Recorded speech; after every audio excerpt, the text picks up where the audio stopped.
estamos en el libro de Números. Continuamos nuestra serie de estudios titulada A través del desierto. Y en esta serie vemos cómo el pueblo de Israel va a través de un largo camino a través del desierto. Y podemos ver cosas que Dios enseña, advierte, obra a través del desierto. Y una de las cosas que Dios deseaba enseñarle a Israel mientras que ellos iban atravesando el desierto era que no descuidaran su vida espiritual, no descuidar las cosas espirituales.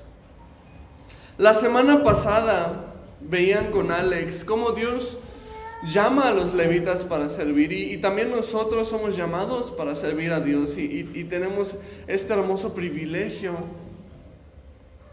Y aquí vamos a ver en el capítulo 4 parte de lo mismo. Sin embargo, quiero que lo veamos desde una perspectiva un poquito diferente, en no descuidar nuestra vida espiritual. Y he titulado por eso el estudio de hoy, No te desconectes. Dios desea enseñarle a los levitas no descuidar su vida espiritual, no descuidar la vida espiritual del pueblo, mientras que ellos atraviesan ese desierto. Esto va a ser una parte vital. Que ellos no descuiden esta parte. Y por eso es de las primeras instrucciones, los primeros capítulos. Tiene que estar eso. Un llamado al cuidado de las cosas del tabernáculo. Un llamado al cuidado de las cosas espirituales. Y sabes, Dios desea enseñarte también a ti y a mí a cuidar nuestra vida espiritual. Sobre todo, que no nos olvidemos de nuestra vida espiritual mientras que atravesamos los desiertos, mientras que atravesamos los problemas que nos enfrentamos. ¿Cuántas veces no nos desanimamos y dejamos a un lado nuestra vida espiritual por problemas, por situaciones, por desánimo, por tristeza, por enojo? Y vamos dejando a un lado nuestra vida espiritual, vamos haciendo a un lado nuestra relación con Dios, cuando las cosas no están yendo bien. Y eso es lo que Satanás desea hacer, ¿sabes? Satanás desea que tú te desanimes y te dejes llevar por tristeza o enojo, para que descuides tu relación con Dios. Y entonces en esta noche, mientras que hablamos de las tareas de los levitas y de cómo los levitas tienen que cuidar esta área espiritual y el cuidado del tabernáculo, vamos a ver cómo también nosotros tenemos esta importancia de cuidar y no dejar descuidado nuestra vida espiritual cuando pasamos por desiertos. Así que no vamos a dividir el estudio en puntos, Vamos a ir nada más verso a verso. Si ya estás ahí en Números capítulo 4, vamos a empezar leyendo los versículos 1 al 3. Y dice de la siguiente manera: Habló Jehová a Moisés y a Aarón, diciendo: Toma la cuenta de los hijos de Coat, de entre los hijos de Leví, por sus familias, según las casas de sus padres, de edad de 30 años arriba hasta 50 años, todos los que entran en compañía para servir en el tabernáculo de reunión. Vamos a ver en el capítulo 4, que estamos empezando, que en la tribu de los levitas hay 3 familias que están llamadas a servir. 3 grupos de levitas: la familia de Coat, la familia de Gersón y la familia de Merari. Son 3 que se van a ver en el capítulo 4. El día de hoy solo vamos a ver la primera familia, que es la familia de Coat, Pero si pudiéramos ver el capítulo 4 en un bosquejo, tenemos por ahí lo que sería el bosquejo del capítulo 4. Vamos a ver los hijos de Coat el día de hoy, nada más esos, que eran los encargados de cargar los muebles del tabernáculo. Esta era como que su tarea.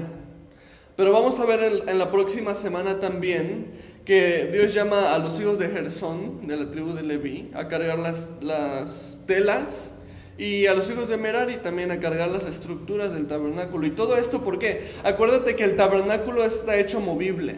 Está diseñado para que se arme y se desarme. ¿Por qué? Porque los hijos de Israel van siguiendo la nube de Dios, y cuando la nube se asienta, ellos arman y ponen el campamento. Y si ven que la nube se empieza a levantar, entonces vámonos, córrele y a recoger y todo esto. Y entonces Dios da una organización para que cuando el tabernáculo tenga que moverse, cada uno ya tiene su rol y puedan pues recoger rápidamente el tabernáculo. Y esos son los roles que les tocan a los diferentes hijos de Leví. Podemos decir que ese es el resumen del capítulo. Sin embargo, la riqueza de este capítulo se encuentra en los elementos del tabernáculo y lo que cada elemento conlleva. Así que lo primero que vemos en estos versos 1 al 3 es que Dios llama a la primera familia levita, que son los hijos de Coat. Y dice que los llama de edades de 30 a 50 años para servir en esta área de cargar los muebles del tabernáculo. Ahora, es interesante esta edad porque entre 30 y 50 años para los judíos se consideraba como la mejor edad. La edad de madurez, la edad en la que un hombre puede trabajar sin ningún problema, pues tiene toda la destreza física, la madurez mental. Entonces, para los israelitas, esta era pues básicamente la mejor edad que atravesaba un hombre. Y es interesante pensar esto. Dios desea lo mejor de nosotros. Dios desea a los hombres que están en la edad óptima, o sea, lo mejor que hay en ellos. Y ahora, ¿sabes? Para nosotros ya no importa qué edad te encuentres. Puedes ser un adolescente, puedes ser un adulto mayor. En la edad en la que te encuentres ahorita, esa es la mejor edad que tienes para servir a Dios. Ahora es cuando Dios quiere que tú te entregues a Él para servirlo, ¿sabes? Muchos jóvenes piensan, yo voy a servir a Dios pues cuando sea mayor, ¿no? O sea, la iglesia es como para gente más grande, entonces ya cuando esté más grande pues me acercaré a Dios. Muchos adultos ya de edad avanzada piensan de la misma manera, pues yo estoy viejo, le voy a dejar eso a los más jóvenes, a los que tienen más energía. Y que ellos sean los que sirvan, ¿no? Y los que están en medio simplemente están demasiado ocupados como para servir a Dios. Están trabajando, están haciendo, están estudiando, bla, bla, bla. Tienen demasiadas ocupaciones como para servir a Dios. No importa, ¿sabes? Satanás siempre te va a dar una excusa perfecta para que no sirvas. Para que digas, después, ya pasó mi tiempo. Y te motivo a que quites esa barrera. No importa qué tan joven, grande seas, Dios desea que te entregues a Él hoy para servirlo. Fíjate que dice Eclesiastés 12:1, dice, acuérdate de tu Creador, dice, en los días de tu juventud. Aquí está, jóvenes, aquí está, adolescentes, antes que vengan los días malos y lleguen los años de los cuales digas, no tengo en ellos contentamiento. Pero por el otro lado, la Biblia también nos enseña, Salmos 92, versículos 14 y 15, dice, aún en la vejez fructificarán, estarán vigorosos y verdes, para anunciar que Jehová mi fortaleza es recto y que en Él no hay injusticia. Entonces vemos que es hermoso, la palabra de Dios llama a todo mundo a servirlo, y todo mundo puede ser útil en las manos de Dios, simplemente necesitamos estar dispuestos. Así que no descuides esto, ni en tu juventud, ni en tu vejez. Entrega tu vida para servir a Dios ahora. Así que vemos que Dios llama a estos varones de la familia de Coat, edades de 30 a 50 años. Y vamos a ver qué es lo que va encargando en los versículos 4 al 6. Dice, el oficio de los hijos de Coat en el tabernáculo de reunión, en el lugar santísimo, será este. Cuando haya de mudarse el campamento, vendrán Aarón y sus hijos y desarmarán el velo de la tienda y cubrirán con él el arca del testimonio y pondrán sobre ella la cubierta de pieles de tejones y extenderán encima un paño todo de azul y le pondrán sus varas. Ahora fíjate qué interesante, porque va a dar las indicaciones a los hijos de Coat, pero antes de que los hijos de Coat puedan cargar los muebles, les dice a Aarón y a sus hijos, primero tienen que ustedes cubrir los muebles, ponerles estas telas y también la piel de tejón. Y esto era una manera de proteger a los hijos de Coat, porque si te acuerdas en el capítulo anterior, que vieron la semana pasada, Dios les dice que no deben de descuidar, porque si algún extraño se acerca o entra al tabernáculo o toca las cosas santas del tabernáculo, esta persona puede morir.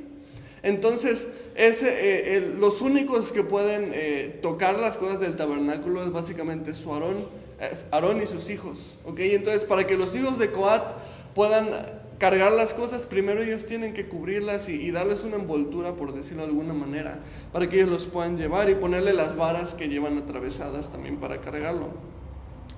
Así que la primera mueble que vemos aquí es precisamente el arca del testimonio, ¿okay? Esta pieza es la más importante del tabernáculo. Tenemos una imagen por ahí, ya la pusieron, qué bueno. Ahí tienes la imagen del arca del testimonio, es el primer mueble que tenían que llevar.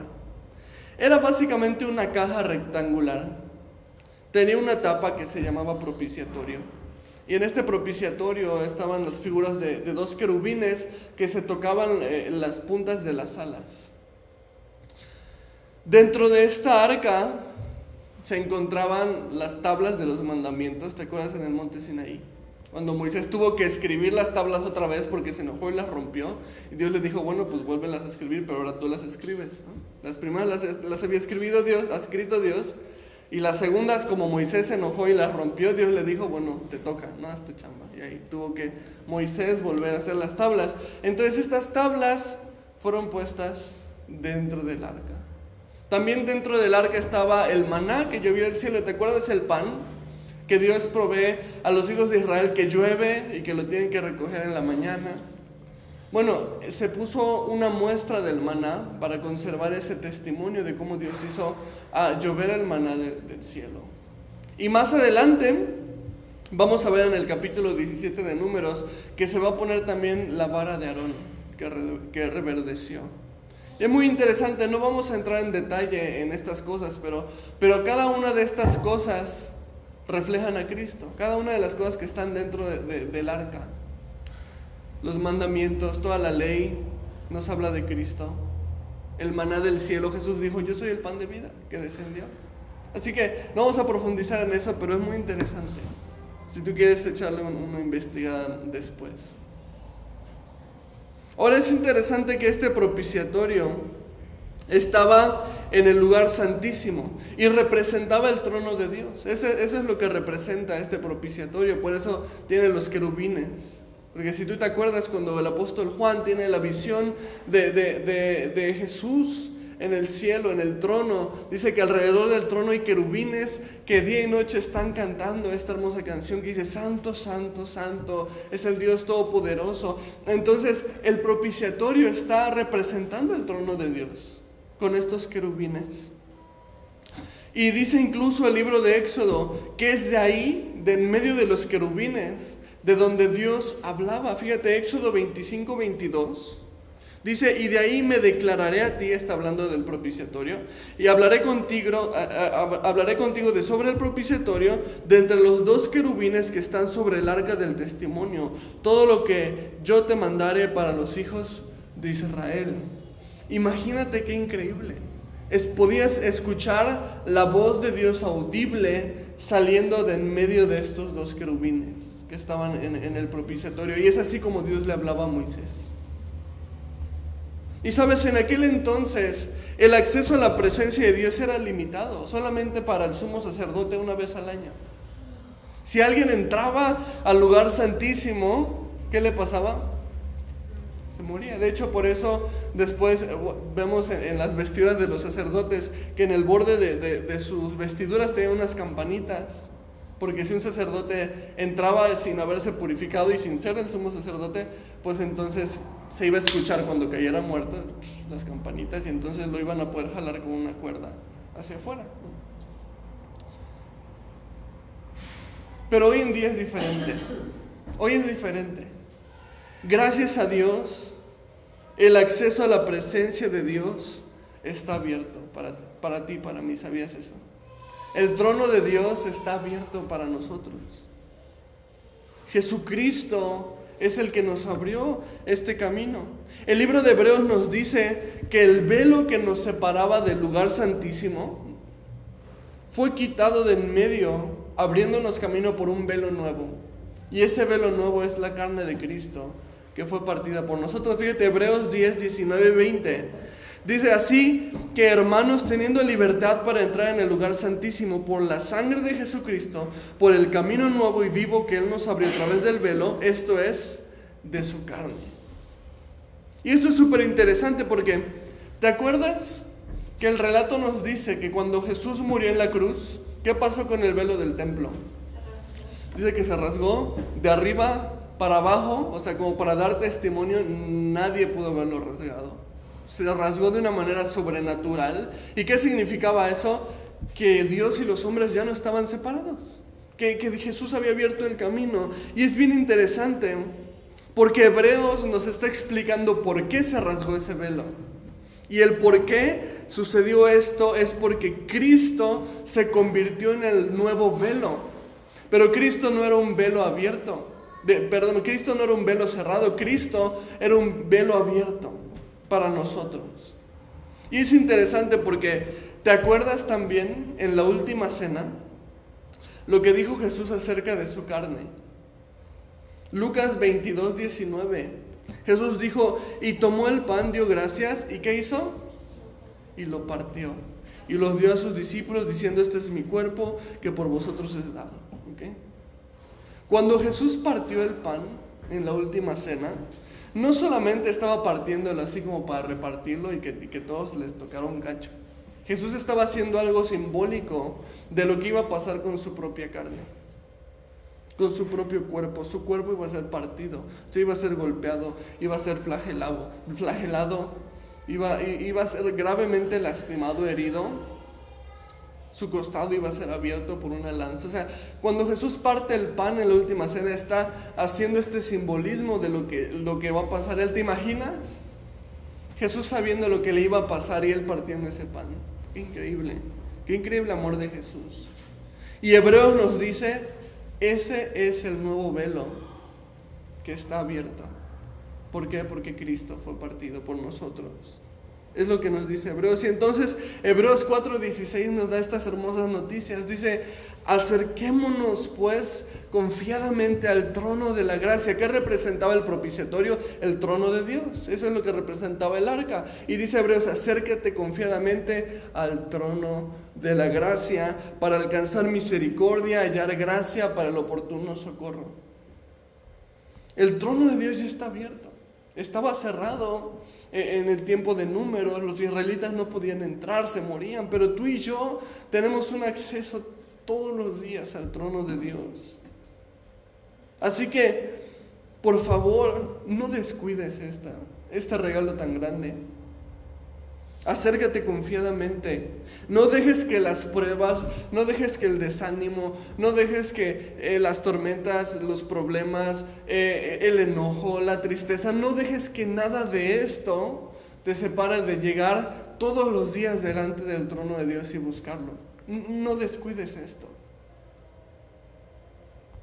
Vemos el primer mueble, el arca de testimonio.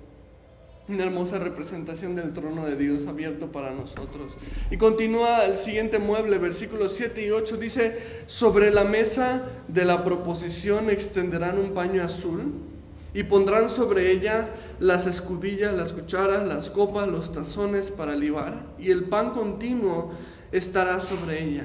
Y extenderán sobre ella un paño carmesí y lo cubrirán con la cubierta de pieles de tejones y le pondrán sus varas. Entonces, el segundo mueble que tenían que cubrir los hijos de Aarón para después poder cargarlos era la mesa para el pan de la proposición. Y tenemos aquí una imagen de más o menos cómo se vería esta mesa. Como puedes ver, encima tiene los panes de la proposición. Y es interesante, los panes de la proposición en el hebreo original, significa pan de caras. Y a lo mejor tú piensas, como que no es un muy buen nombre para ponerle un pan, ¿no? A lo mejor hasta me recuerda un poco el pan de muerto y dices, ay, qué feo nombre le pusieron, ¿no? Pero pan de caras tiene un significado muy especial. Porque la mesa en la cultura judía, ¿sabes qué es lo que representaba? Compañerismo.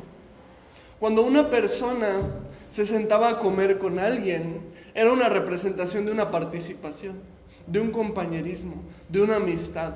Y entonces, cuando vemos que Dios decide poner una mesa en el tabernáculo, Dios está diciéndole a los sacerdotes: yo deseo tener compañerismo con ustedes. Y el pan está puesto ahí en la mesa. Y este pan de caras simbolizaba eso, tener compañerismo cara a cara con Dios. Por eso se llamaba pan de caras. Tenía la idea de sentarte a comer con Dios. Y qué hermosa figura es eso, ¿no? Qué hermosa analogía. Ese anhelo de Dios de sentarse a comer con nosotros. Y me encanta porque la palabra nos dice que nosotros vamos a poder ver a Dios cara a cara cuando lleguemos a su presencia. Pero ¿sabes algo? Al mismo tiempo podemos vivir hoy en día teniendo compañerismo con Dios, aún como si estuviéramos cara a cara con Él. Todavía no lo podemos ver cara a cara, pero como si lo estuviéramos, porque tenemos acceso a Él. Y Dios nos habla y podemos hablar con Él y podemos adorarlo. Fíjate cómo lo pone el apóstol Pablo en 2 Corintios 3, 17 y 18. Dice: porque el Señor es el Espíritu, y donde está el Espíritu del Señor, ahí hay libertad. Por tanto, nosotros todos, mirando a cara descubierta, fíjate qué hermoso, mirando a cara descubierta, como en un espejo, la gloria del Señor, somos transformados de gloria en gloria en la misma imagen, como por el poder del Espíritu del Señor. ¿Cuántas veces no hemos escuchado ese versículo que dice: porque donde está el Espíritu del Señor, ahí hay libertad? Y hasta hay un canto muy bonito, ¿no? Libertad, de Marcos Witt, muy antiguo. ¿Pero qué significa eso? No significa libertad para hacer lo que yo quiero, y para brincar, y para correr, y hacer todo ese relajo. No, dice la libertad ahí para qué es: para tener compañerismo con Dios. Y esa es una idea súper radical para el judío, porque para el judío Dios estaba allá y nosotros estábamos acá. Y si yo entraba en la presencia de Dios, me moría.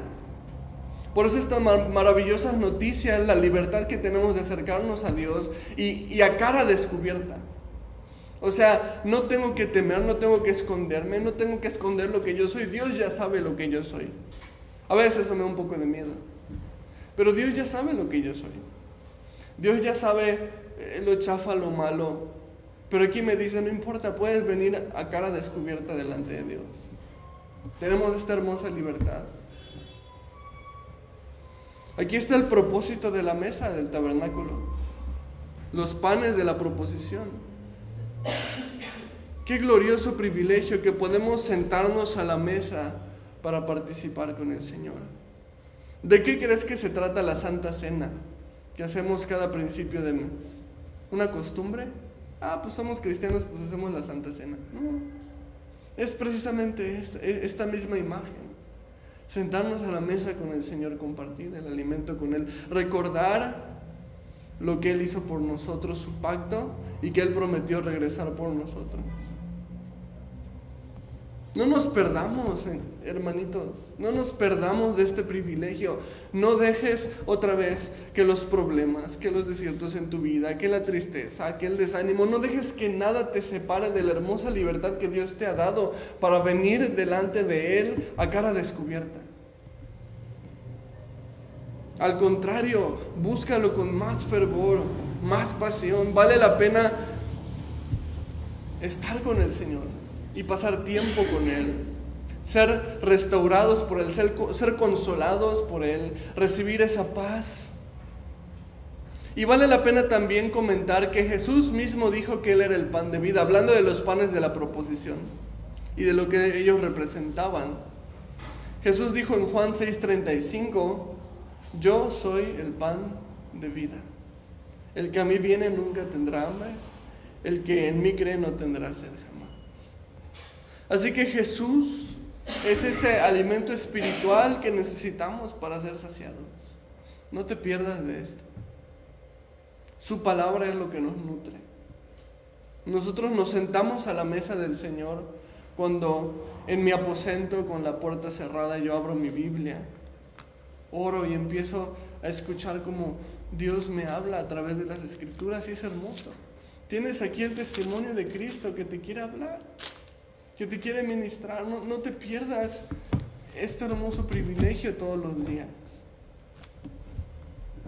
Muchos creyentes hoy en día tienen anemia espiritual porque no se alimentan del alimento espiritual y entonces están débiles, están fluctuantes, son de doble ánimo. A la primera prueba se vienen para abajo. Pero la imagen del tabernáculo es que la mesa está puesta y el pan está servido. Ahí tú tienes para nutrirte. Falta que tengas la disposición para buscarlo. Versículos 9 y 10 dice: tomarán un paño azul y cubrirán el candelero del alumbrado, sus lamparillas, sus despabiladeras, sus platillos y todos sus utensilios del aceite con que se sirve. Y lo pondrán con todos sus utensilios en una cubierta de pieles de tejones y lo colocarán sobre unas parihuelas. El siguiente mueble que nos habla es el candelero, lo tenemos allá también, la imagen. El candelero tenía un brazo en medio y 3 brazos de cada lado. Y esta es una imagen muy judía, muy famosa, ¿no? Tenía en total 7 brazos. En la punta no llevaba velas. Hoy en día a veces vemos los candeleros, pero tienen velas en las puntas. Originalmente no eran velas lo que tenían, eran lámparas de aceite. En cada punta tenían una lámpara de aceite y eran 7 lámparas también. Y esta es la importancia del candelero, de hecho, el aceite de las lámparas. El aceite para que las lámparas pudieran alumbrar. Era un mandato que todo el tiempo el candelero tenía que estar prendido. Entonces todo el tiempo los sacerdotes tenían el deber de estar llenando el aceite. Nunca se debía de quedar sin aceite, porque si no se iba a apagar el candelero, y Dios les ordenó que debía estar todo el tiempo prendido. Y en la Biblia el Espíritu de Dios, el Espíritu Santo, es representado con el aceite. Entonces, ¿qué crees que eso dice de nosotros? ¿O qué crees que eso nos mande a nosotros? Así como las lámparas necesitan ese aceite para alumbrar, nosotros necesitamos nuestro aceite. Es el Espíritu Santo, para que podamos alumbrar. Porque, ¿sabes? Jesús dijo: ustedes son la luz del mundo. Y dijo incluso explícitamente: una lámpara no se pone debajo de un almud, de una caja, sino se pone en un lugar alto para que alumbre a todos los que están en la casa. Dice: así alumbren sus buenas obras, para que glorifiquen a vuestro Padre que está en los cielos. Entonces, no nos confundamos. Nosotros somos la luz del mundo, ¿sí? Pero nosotros no alumbramos con una luz propia. Tenemos el ejemplo del sol y la luna. El sol tiene luz propia y vaya que alumbra. Estos últimos días ha estado, pero bueno. La luna no tiene luz propia, sin embargo nos alumbra en las noches. ¿Por qué? Porque es un reflejo de la luz del sol. Y así es la iglesia del Señor. El Señor es el sol y su iglesia es la luna. Tenemos que estar reflejando. No tenemos una luz propia en nosotros. O sea, no hay nada bueno. La palabra de Dios nos dice: todos han pecado. La palabra de Dios nos dice: no hay bueno ni a un solo uno. O sea, nada bueno puede salir de nosotros. La única manera posible en la que la iglesia puede ser la luz del mundo es si está reflejando la luz de Jesús. Y esta es la importancia de la representación de las lámparas con el aceite. Si no nos llenamos del Espíritu Santo, es imposible que vayamos a alumbrar. Es posible que vayamos a poder dar un buen testimonio, podamos testificar de Cristo, podamos ser buen ejemplo para otras personas, que podamos guiar a otros al camino de la verdad. Va a ser imposible. Vas a salir, se te va a meter alguien y le vas a recordar a su mamacita santa. Es imposible que alumbremos si no es a través de la luz de Cristo. Entonces necesitas llenar tu lámpara de aceite. Necesitas llenarte del Espíritu Santo. Llénate todos los días del Señor. De hecho, a continuación vamos a hablar de un elemento muy importante a través del cual nos llenamos del Espíritu de Dios. Fíjate, versículos 11 y 12. Continúa diciendo: sobre el altar de oro extenderán un paño azul y lo cubrirán con la cubierta de pieles de tejones, y le pondrán sus varas, y tomarán todos los utensilios del servicio de que hacen uso en el santuario, y los pondrán en un paño azul, y los cubrirán con una cubierta de pieles de tejones, y los colocarán sobre unas parijuelas. Menciona aquí el altar de oro. El altar de oro también era conocido como el altar de incienso. Lo tenemos por ahí en una imagen también, ¿ok? Altar de oro o altar de incienso. La Biblia lo menciona de las dos maneras. Este altar estaba justo afuera del velo del templo, en el lugar santo. Está el lugar santo, el lugar santísimo, el velo, y el altar de incienso estaba justo afuera del lugar santísimo, pegado a la cortina, pegado al velo. Y como su nombre lo sugiere, el altar de incienso era un altar donde se ofrecía incienso aromático para el Señor. Y es bien interesante porque el incienso obviamente llenaba toda la tienda, el tabernáculo, de un olor fragante. Y al estar justo afuera del lugar santísimo, el incienso sí podría entrar en el lugar santísimo. Y es interesante porque en la Biblia nos dice que el incienso es representado de la oración. El libro de Apocalipsis 5:8 dice: y cuando hubo tomado el libro, los 4 seres vivientes y los 24 ancianos se postraron delante del Cordero.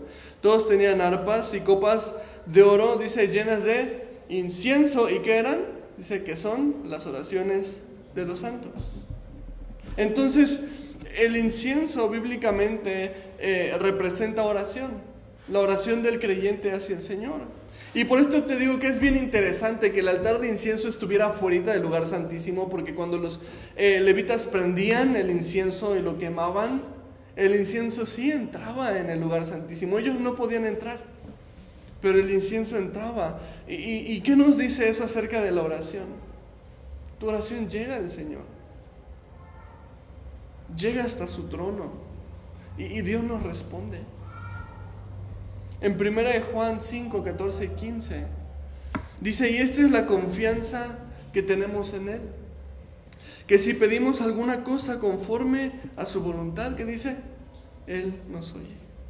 Y si sabemos que Él nos oye, en cualquier cosa que pidamos, sabemos que tenemos las peticiones que le hayamos hecho. Qué importante es no descuidar la oración. Y aún más hablando en un contexto de desierto, el que se están enfrentando los israelitas aquí. ¿Cuántas veces cuando nos llegan pruebas nos desanimamos y lo último que queremos hacer es orar?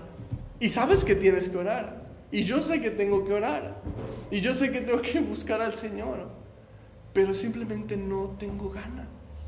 No tengo ganas de orar. Y sabes, esta es una de las primeras estrategias que Satanás va a tratar de hacer en tu vida. Atacarte con el desánimo, llenarte con él y ¿sabes qué? Crear esta apatía para que dejes de orar. Porque si tú dejas de orar, pues tienes la batalla perdida, por decirlo de alguna manera. Así como Israel está por atravesar este desierto y Dios le exhorta a cuidar estas áreas espirituales, este altar de incienso, atenderlo, no dejarlo descuidado. Esta debe ser una instrucción para nosotros también. No descuides la oración, no dudes que Dios te escucha. Y a veces pues es muy común cuando pasamos por pruebas ese sentimiento de abandono por parte de Dios. Decir, no siento a Dios conmigo, no siento que Él me escuche cuando yo oro. No, abro la Biblia y no siento que Él me esté hablando, me siento seco. Es común eso. De vez en cuando pasamos desiertos, sentimos de esa manera. Pero Dios no te ha abandonado, ¿sabes? Dios no se va a ningún lado. Muchas veces vamos a encontrarnos en esos momentos que no sintamos su presencia o que no sintamos que nos habla, o a veces sientes que oras y sientes que le estás hablando a la pared nada más. Pero es aquí donde tu fe tiene que salir a relucir. Porque la palabra de Dios me dice que Dios oye. Y Dios no es un mentiroso. Entonces está en mí el creer que Dios me está escuchando a pesar de que siento que no. Que Dios me está respondiendo a pesar de que no lo puedo ver.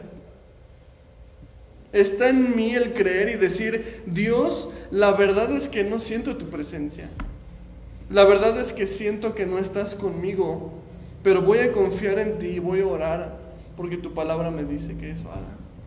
Y tu palabra me dice que no me has abandonado, y a pesar de que me sienta diferente, voy a creer en tu palabra. Y voy a buscarte. ¿Y sabes qué dice la palabra de Dios? Me buscarán y me hallarán, porque me buscarán de todo su corazón.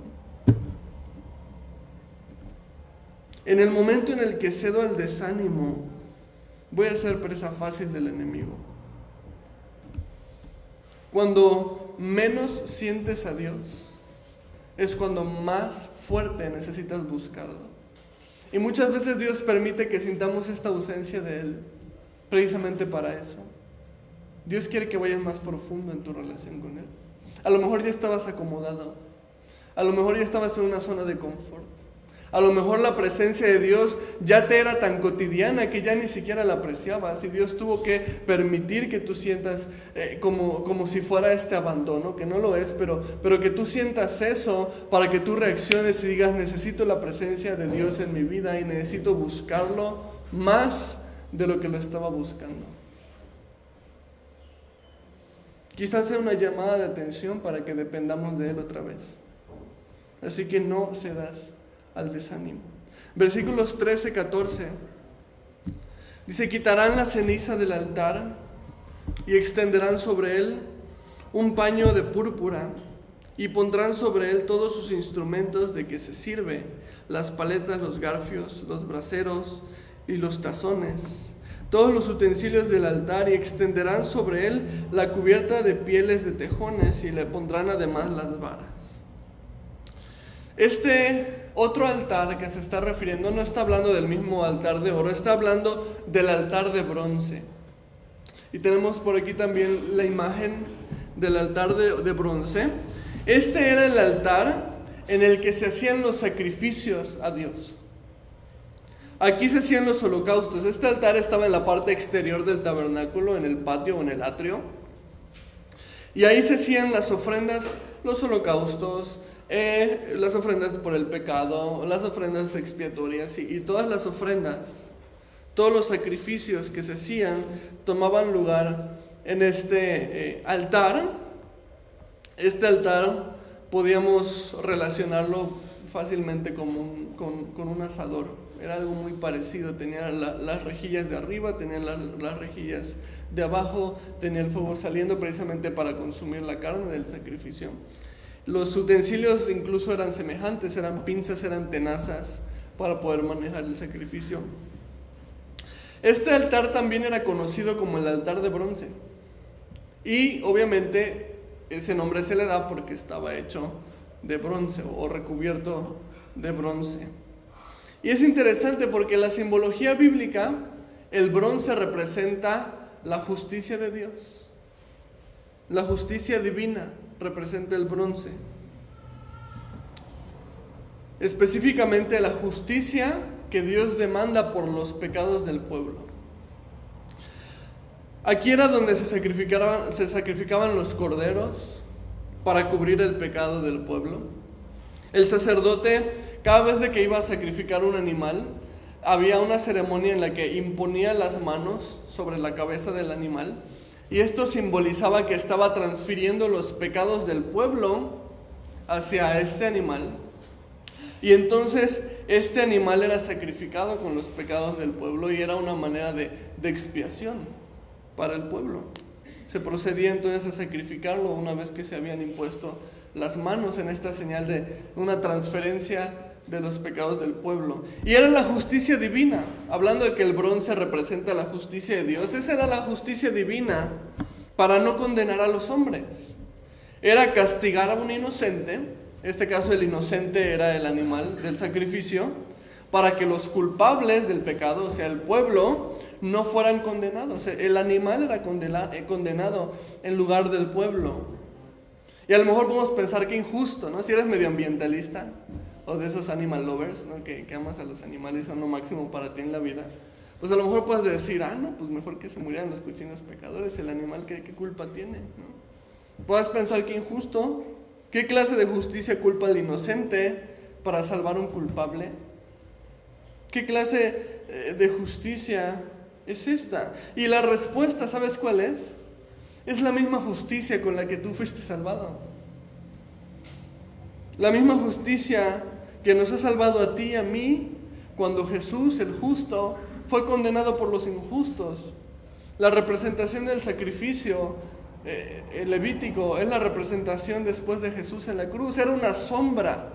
Lo que Dios estaba anunciando cada vez de que un animal era sacrificado era: yo voy a mandar a mi hijo para sacrificarlo después por ustedes. Era una sombra de lo que iba a venir después. Era una tipología. Jesús murió en la cruz para perdonar nuestros pecados.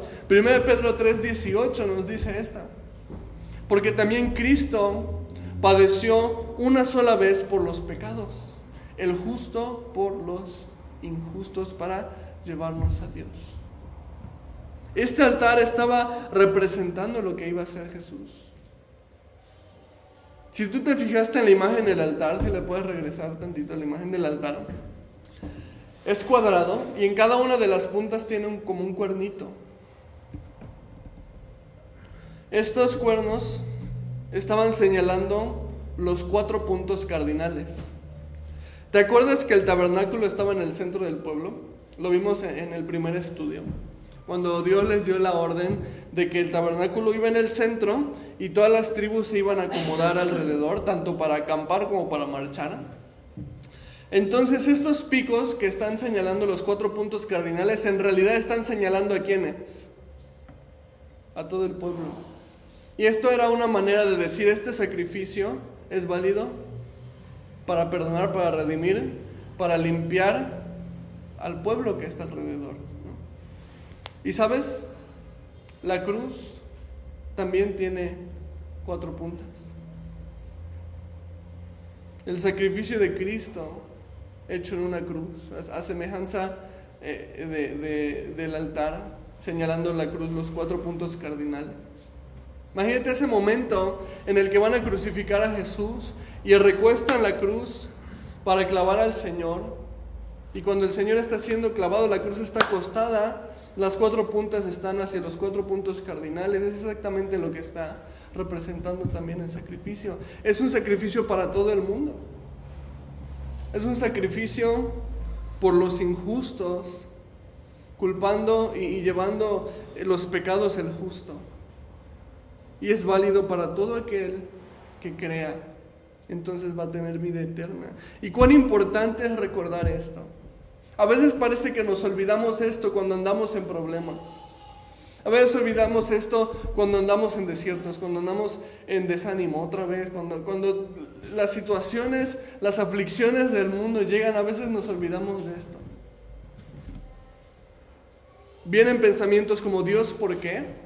¿Por qué a mí? Yo soy tu hijo, yo te sirvo, ¿no? ¿Por qué no me estás ayudando? ¿Por qué no me sacas de esto? ¿Por qué permites que esta injusticia esté obrando en mi contra? Si yo soy tu hijo. A veces estos pensamientos pasan por nuestra mente. Muchos niegan el amor de Dios y muchos se han alejado de Dios porque piensan que Dios los abandonó, porque piensan que Dios no los ama, porque están pasando por problemas que no desean para su vida, obviamente, y nadie desea problemas para su vida. Pero ¿sabes? Jesús dijo: en este mundo tendrán aflicción. Y se lo dijo a sus discípulos. Ni siquiera es como que se lo estuviera diciendo a los que no conocían a Dios. Era a sus discípulos. En este mundo tendrán aflicción. El creyente no está exento de pasar por pruebas, de pasar por cosas difíciles. El creyente no está exento de la injusticia del mundo en el que vivimos. No estamos exentos. Te va a tocar a ti también. Me va a tocar a mí también. Pero sabes, el amor de Dios va mucho más allá de ayudarte en lo que tú crees que necesitas. El amor de Dios se reflejó en una cruz para salvarte. No cuestiones el amor de Dios porque no te está yendo como quisieras que te vaya. No cuestiones el amor de Dios porque están pasando cosas que no quisieras que pasaran. Jesús nos advirtió que íbamos a recibir aflicción. El apóstol Pedro dijo: no se extrañen del fuego de prueba que les ha sobrevenido, como si alguna cosa extraña les aconteciera. El amor de Dios no se demuestra en que nunca te va a ir mal o en que nunca vas a tener problemas. El amor de Dios se demostró en que aún siendo pecador, Cristo murió por mí. El justo por los injustos, para llevarnos a Dios. Y necesitamos recordar este amor de Cristo en la cruz. Cada vez que tu mente te engañe para cuestionar el amor de Dios, recuerda la cruz, lo que costó amarnos. ¿Cuál fue el costo que Jesús pagó por su amor a nosotros? La muerte. Fue un costo alto, sin embargo Él dijo: lo pago. Nosotros no tenemos vergüenza cuando cuestionamos el amor de Dios. Ay, Dios, ya me olvidaste. Ay, Dios, ya no me amas. ¿Qué? Perdóname. ¿No has visto la cruz? ¿Cómo te puede quedar duda alguna de mi amor por ti cuando estás viendo la cruz y lo que me costó amarte? ¿Cómo podemos cuestionar el amor de Dios cuando sabemos lo que le costó a Jesús amarnos? Ahí está el amor de Dios demostrado. Verso 15 dice: y cuando acaben Aarón y sus hijos de cubrir el santuario y todos los utensilios del santuario, cuando haya de mudarse en el campamento, vendrán después de ellos los hijos de Coat para llevarlos, pero no tocarán cosa santa, no sea que mueran. Estas serán las cargas de los hijos de Coat en el tabernáculo de reunión. Entonces, una vez que los hijos de Aarón ya habían envuelto todos estos utensilios, les habían puesto las varas para que los cargaran, entonces ahora sí los hijos de Coat podían cargar y transportar estos utensilios. Y hasta aquí vamos a abarcar esta noche, el estudio de hoy. No vamos a avanzar más, la próxima semana ya veremos el resto del capítulo. Pero sí quiero recapitular un poquito de lo que hemos visto. Vimos los muebles del tabernáculo. Los hijos de Coat tenían que cargarlos, pero antes los hijos de Aarón tenían que envolverlos para que no los vieran ni tampoco los tocaran porque podían morir. Y si te das cuenta, cada mueble del tabernáculo está vinculado con nuestra comunión o con nuestro compañerismo con Dios. Nos habla de acercarnos al trono de Dios, ¿verdad? El arca, el propiciatorio. Nos habla de la palabra de Dios, ahí está la mesa de la proposición con los panes. Jesús, el pan de vida, nuestro alimento espiritual, la palabra de Dios. Nos habla del Espíritu Santo, el candelero con las lámparas de aceite, el aceite, el Espíritu Santo. Nos habla de la oración también, el altar de incienso que entraba hasta el lugar santísimo. De la cruz de Cristo, el altar de bronce. Y Dios tiene cada una de estas simbologías en el tabernáculo para que nosotros podamos ver hoy que Él deseaba que su pueblo atravesara el desierto llevando estos elementos consigo. Y para recordarnos que cada desierto que nosotros atravesemos en esta vida tenemos que llevar también estos elementos con nosotros y no descuidarlos. Así que no te desconectes. No cedas al desánimo. Yo sé que se dice fácil y al momento de vivirlo es difícil, pero necesitamos aprender como creyentes a dejar de ser fluctuantes cuando las situaciones de este mundo nos llegan y nos atacan. Así que no te desconectes. Llévate estos elementos siempre contigo. No dejes de acercarte al trono. No dejes de leer la palabra. No dejes de orar. No dejes de llenarte del Espíritu Santo todos los días. Y sobre todo recuerda el increíble amor de Cristo por ti en la cruz. Llévalo presente todos los días. Que no haya un solo día en el que no medites en la cruz de Jesús.